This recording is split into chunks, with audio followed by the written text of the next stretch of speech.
Problem नहीं है, इस वजह से वीडियो नहीं बने हैं। आप कोशिश करेंगे कि आपको डेली वीडियो मिलते रहे हमारे। आज हम लोग पढ़ने वाले हैं फ्रिक्शन। फ्रिक्शन का मतलब होता है घर्षण, ठीक है। फ्रिक्शन से परिचित हैं आप लोग बहुत पहले से भी, कि अगर दो बॉडीज हैं या दो सरफेस है, उनके बीच में रिलेटिव मोशन होती है, उनके बीच में आपेक्षिक गति होती है, तो उस रिलेटिव मोशन का वो सरफेस विरोध करती है। इस विरोध करने वाली प्रॉपर्टी को हम लोग कहते हैं घर्षण, ठीक है।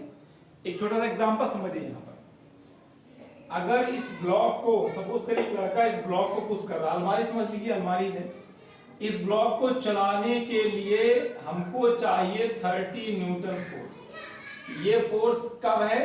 मूवमेंट स्टार्ट करने के लिए, इसको गतिमान करने के लिए इतना फोर्स चाहिए। यदि हम इस पर 20 न्यूटन का फोर्स लगाते हैं तो डेफिनेटली मूवमेंट स्टार्ट नहीं होगा, क्योंकि उसको चलाने के लिए कितना फोर्स चाहिए? 30 न्यूटन चाहिए, और हमने कितना लगाया है? 20 न्यूटन लगाया है। तो नो डाउट ये बॉडी मूव नहीं करेगी, इसमें फोर्स नहीं होगा, इसमें एक्सेलेरेशन नहीं होगा इस दशा में। लेकिन अगर हम ये मान लें कि इसका मास 20 kg है, तो न्यूटन का जो दूसरा नियम है, न्यूटन्स सेकेंड लॉ, न्यूटन का जो दूसरा नियम है, सेकेंड लॉ क्या है बेटा? कि F equal to mass into acceleration, यानी A equal to F by m, और F कितना है बेटा? F यहाँ पर अगर 20 कंसीडर कर रहे हैं और m यहाँ पर 20 है मान लिया गया था, तो यह था 1 मीटर पर सेकेंड स्क्वायर, यानी acceleration is not equal to 0।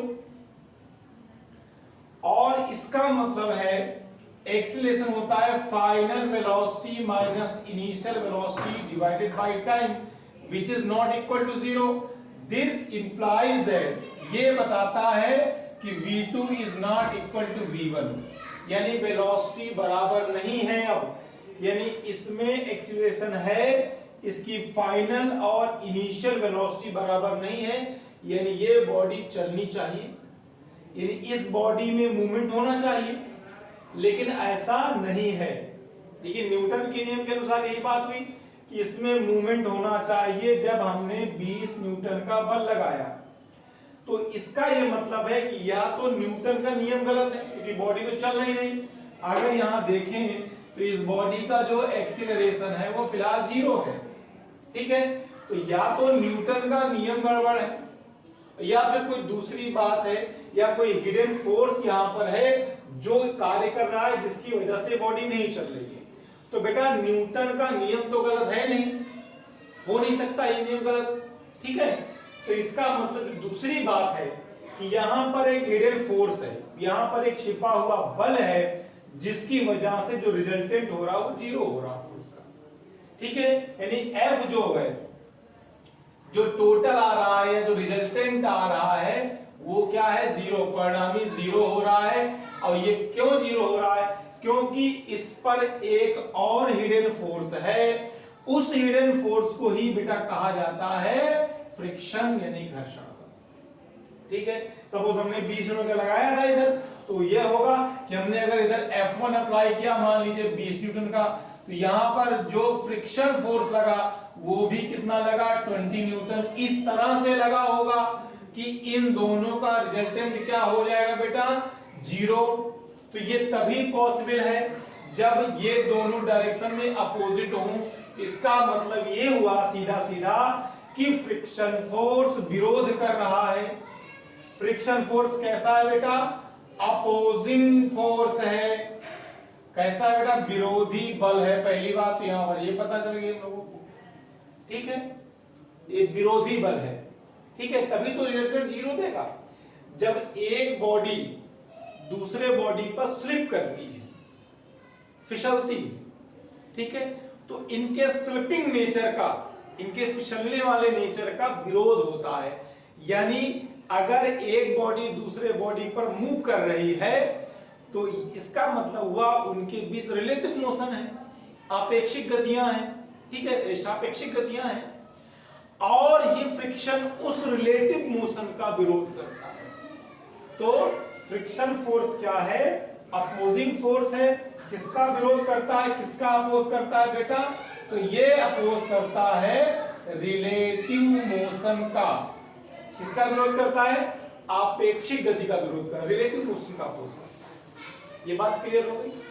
दूसरी बात, फ्रिक्शन फोर्स ऑलरेडी अवेलेबल है, हम लोग उत्पन्न नहीं करते हैं, ये उपलब्ध रहता है पहले से। It is already available force, हम लोग इसको प्रोड्यूस नहीं कर सकते हैं, ये पहले से ही विद्यमान है यहां पर। तीसरी बात, friction force non conservative nature के हैं, समझिएगा ध्यान से, इंपॉर्टेंट बात है यहां पर।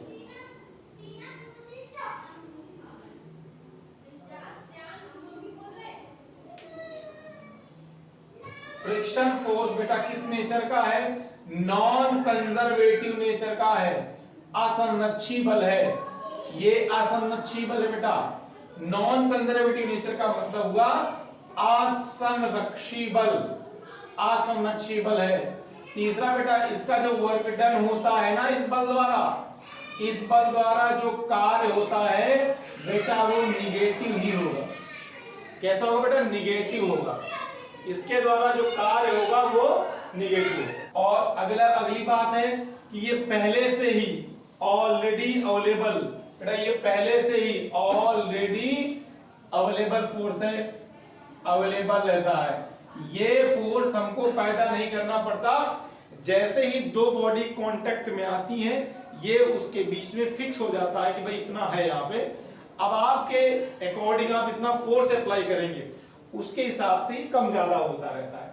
ठीक है, ये बेटा इंटरलॉकिंग फोर्स भी है, इंटरलॉकिंग फोर्स, ये इंटरलॉकिंग फोर्स है। इंटरलॉकिंग फोर्स का ये मतलब है कि जैसे हमारा एक सरफेस है, मान लीजिए ये सरफेस जैसी दिख रही है वैसी नहीं है, ये बहुत ही रफ सरफेस होगी। ऐसे तो हमें प्लेन दिख रही होगी परंतु प्लेन नहीं होगी, बहुत ही रफ सरफेस होगी। अब दूसरी सरफेस वो भी रफ होगी, जब इस पर स्लाइड करेगी, स्लिप करेगी, फिसलेगी, तो नो डाउट इनके पैकेजिंग होंगे, इनमें तो कुछ गड्ढे होंगे, कुछ उभार होंगे, तो वो एक दूसरे में इंटरेक्ट हो जाएंगे, वो एक दूसरे में इंटरलॉक हो जाएंगे। और जब हम इसको चलाना चाहेंगे फोर्स लगाकर, तो सबसे पहले उस इंटरलॉकिंग फोर्स को हमें ब्रेक करना पड़ेगा। तो इसलिए यहां पर इसका नाम दिया गया interlocking force.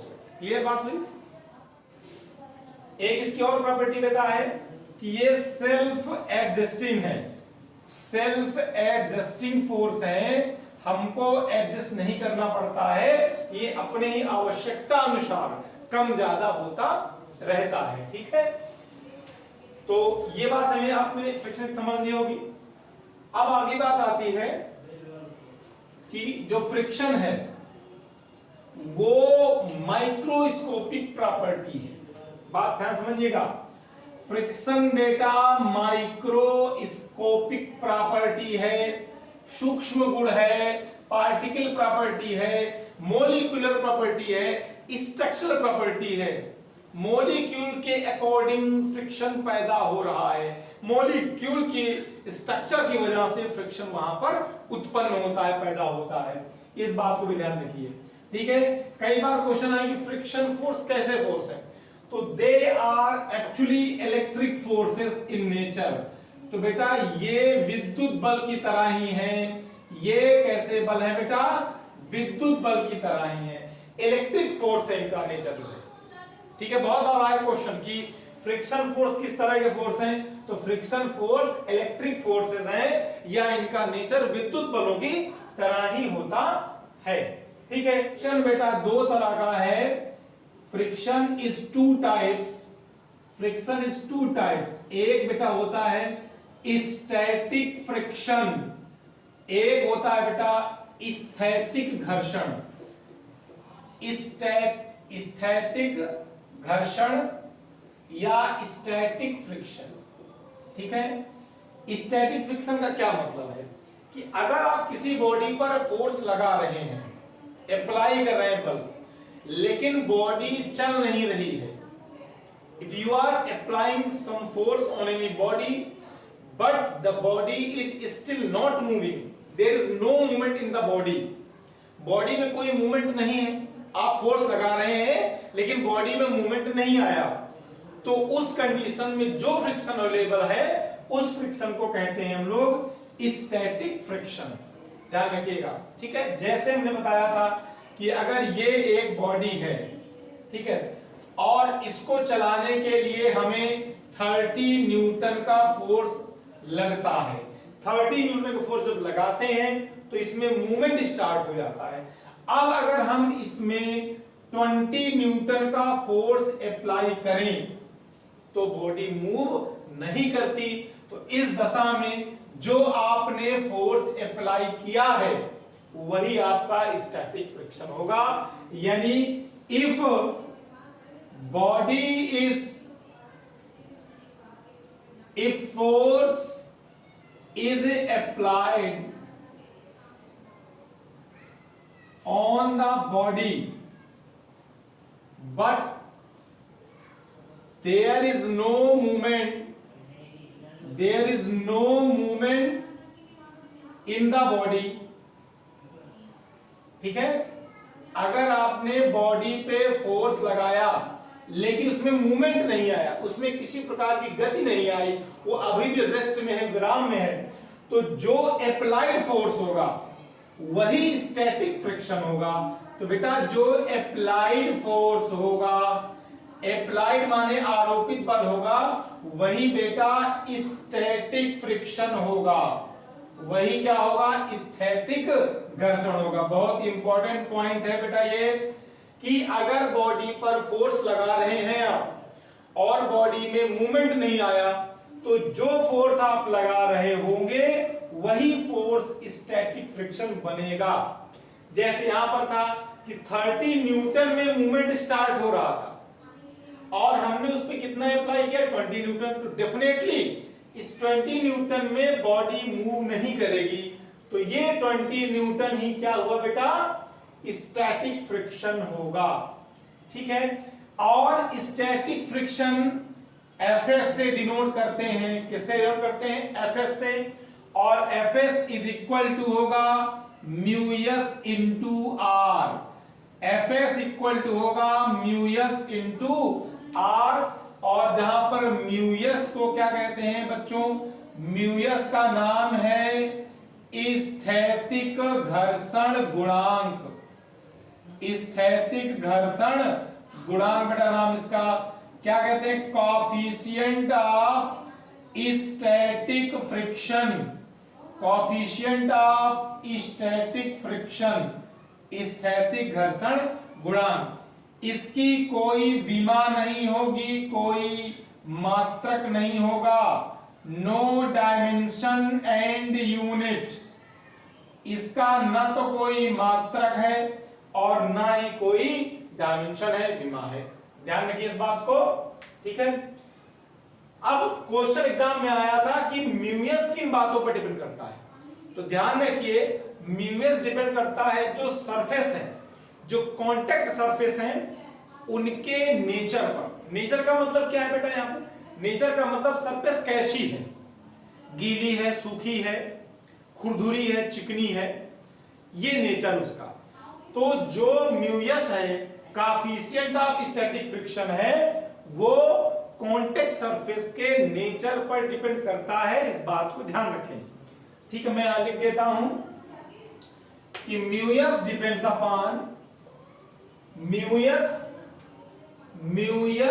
Depends upon, mu s किस पर डिपेंड करता है, डिपेंड्स अपॉन किस पर डिपेंड करता है, nature of contact, nature of contact surface, nature of contact surface. और नेचर का मतलब क्या है, वेटनेस, ड्राइनेस, ठीक है, या रफनेस, रफनेस हो गया, ठीक है, या स्मूथनेस हो गया, ठीक है। वेटनेस मतलब गीलापन है, सतह ऐसी गीली है, या सूखी है, खुरदुरी है या फिर स्मूथ यानी चिकनी है, ये नेचर है। तो म्यूएस की वैल्यू इन्हीं बातों पर डिपेंड करती है, ध्यान रखिए इस बात का, ठीक है। दूसरा हमारा जो फ्रिक्शन है वो है आपका काइनेटिक फ्रिक्शन। काइनेटिक फ्रिक्शन है बेटा गतिक, बेटा गतिक घर्षण है, गतिक घर्षण, काइनेटिक फ्रिक्शन। काइनेटिक फ्रिक्शन का मतलब ये है कि अगर बॉडी चल रही है, मूवमेंट है बॉडी में, तो उस समय जब बॉडी में मूवमेंट होगा तो उस समय जो फ्रिक्शन अवेलेबल होगा उसको हम लोग बोलते हैं काइनेटिक फ्रिक्शन। और काइनेटिक फ्रिक्शन को दिखाते हैं Fk से, जो लिखते हैं म्यू के इंटू आर, और यहां पर म्यू के को बोला जाता है coefficient of kinetic friction. Coefficient of kinetic friction मतलब ये हुआ गतिक घर्षण गुणांक, गतिक घर्षण गुणांक। और जैसे यहां म्यूएस था कि म्यूएस नेचर पर डिपेंड करता था सरफेस की, वैसे म्यूके भी है, ये भी केवल और केवल नेचर पर ही डिपेंड करेगा जो कांटेक्ट सरफेस है, नेचर ऑफ कांटेक्ट सरफेस, ठीक है। इसका कोई भी कनेक्शन वेलोसिटी से नहीं है, बात ध्यान रखिएगा। या आप सोचे कि बॉडी चल रही है तो ये वेलोसिटी पर डिपेंड करेगी, तो बिल्कुल नहीं, does not depend upon velocity. इसका वेग से कोई लेना देना नहीं है, क्योंकि बॉडी चल रही है तो कई मतलब हमें दिमाग में आती है बात कि जब चल रही तो इसका मतलब स्पीड मैटर करेगी, डजंट मैटर। स्पीड से म्यूके का कोई कनेक्शन नहीं है। आर सब लोग जानते हैं, आर को बेटा बोलते हैं नॉर्मल रिएक्शन। नॉर्मल रिएक्शन का मतलब है अभिलंब प्रतिक्रिया, ठीक है। और आर बराबर होता है एम जी, एम इंटू जी, ठीक है। अगली बात यहां पर यह है कि जो बेटा म्यूके है, म्यूके का मान हमेशा म्यूएस से छोटा होगा, इसलिए जो एफएस होगा या जो एफके होगा वो हमेशा एफएस से क्या होगा, छोटा ही होगा। यानी गतिक घर्षण गुणांक का मान स्थैतिक घर्षण गुणांक से हमेशा कम होता है। इसीलिए जब पहली बार साइकिल में पैडल मार के आगे मूवमेंट देते हैं तो उसको चलाना ज्यादा कठिन है या ज्यादा बल लगाना पड़ता है, और एक बार उसमें मूवमेंट स्टार्ट हो जाए तो फिर कम बल लगाकर वो चलती रहती है। क्योंकि पहली बार जब साइकिल को पैडल से चलाएंगे तो पहली बार उसमें ये फ्रिक्शन उपलब्ध होगा एफएस, ठीक है। और जब एक बार चलने लगेगी, मूवमेंट में आ जाएगी, तो उसमें होगा एफके, और एफके का मान कम होता है, इसे चलने के दौरान कम बल लगाना पड़ता है। और एफएस का मान ज्यादा है, इसे जब रुकी होगी और चलाना शुरू करेंगे, स्टार्ट करेंगे, तो ज्यादा बल लगाना पड़ेगा। क्लियर हुई इतनी बात? इसमें कोई डाउट तो नहीं आया आपको? एक सवाल यहाँ पर है कि 20 किलोग्राम के बॉडी में जो मेज पर रखा है 20 न्यूटन का बल लगाया गया है, तो घर्षण बल की गणना करें। एक बॉडी है 20 केजी की, वो टेबल पे रखी हुई है, और उस टेबल और उस बॉडी के बीच में जो फ्रिक्शन है वो 0.2 है। मतलब ये जो दिया है, ये है कि एक बॉडी है ये, ठीक है। यहाँ जो फ्रिक्शन है म्यूएस, ये 0.2 दिया हुआ है, और हमसे कहा गया है कि बॉडी पर फोर्स कितना लगाया गया बेटा, फोर्स लगाया गया 20 न्यूटन का, ठीक है। और इस बॉडी का मास कितना है बेटा, 20 केजी। इस डेटा को यूज कर सबसे पहले आपको क्या करना है, एफएस निकालना है, ठीक है। यहां से ये एक्चुअली यहां से जो एफएस निकल रहा है, जो म्यूएस इंटू आर के माध्यम से, इसको बोलते हैं लिमिटिंग फ्रिक्शन। ये मैक्सिमम वैल्यू होती है घर्षण बल की, मैक्सिमम वैल्यू, और इसको बोलते हैं लिमिटिंग फ्रिक्शन यानी सीमांत घर्षण। स्थैतिक घर्षण बल के अधिकतम मान को सीमांत घर्षण कहा जाता है। ठीक है, तो म्यूएस का मान 0.2 रखा और आर होता है mg, m है 20 और g की वैल्यू है 10, तो ये आया यहां से 40 न्यूटन। बेटा एक बात ध्यान रखिएगा कि टोटल फ्रिक्शन अवेलेबल जो यहां पर है, हमने बताया था कि फ्रिक्शन इज ऑलरेडी अवेलेबल, आप नहीं पैदा कर रहे हैं, उसमें उपलब्ध है पहले से, फिर वो आपके अकॉर्डिंग वेरी कर जाता है, आप जितना फोर्स लगा रहे हैं उसके आधार पर। तो यहां पर इस सतह के मध्य में 40 न्यूटन का टोटल फ्रिक्शन है, लेकिन आपने कितना लगाया 20 न्यूटन का। क्या बॉडी चलेगी?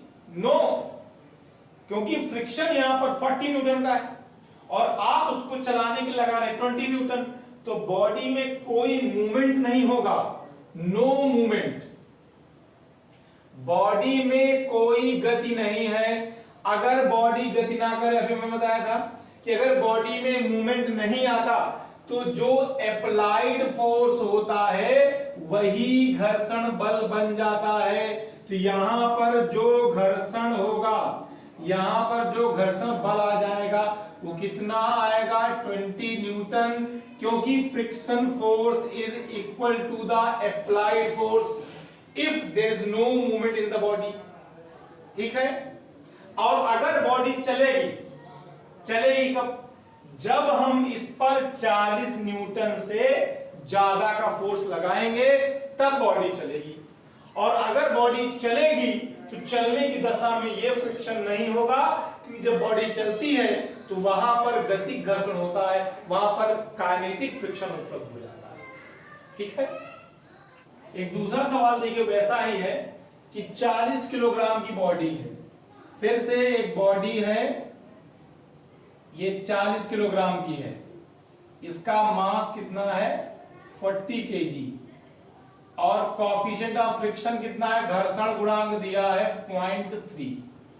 ठीक, तो आप यहां से पहले तो एफएस मैक्स निकाल सकते हैं, सीमांत घर्षण निकालें, जो म्यूएस इंटू आर के थ्रू निकलेगा। म्यूएस कितना है 0.3 इंटू एम कितना है बेटा 40 इंटू जी का मान 10, तो यह आया 120 न्यूटन। और इस पर अप्लाइड फोर्स कितना है बेटा, कितना अप्लाइड फोर्स है बेटा इस पे जो अप्लाइड फोर्स है वो बेटा है 100 न्यूटन का। सेम फिनोमेना फिर से हो गई कि जो फ्रिक्शन उपलब्ध है यहां पर वो 120 न्यूटन का है, और आप चला रहे उसको 100 न्यूटन से, बॉडी चलेगी नहीं चलेगी, क्योंकि जब तक इससे ज्यादा फोर्स नहीं होगा तब तक बॉडी में मूवमेंट नहीं आएगा। इसका मतलब हम समझ गए, नो मूवमेंट, बॉडी में कोई मूवमेंट नहीं है।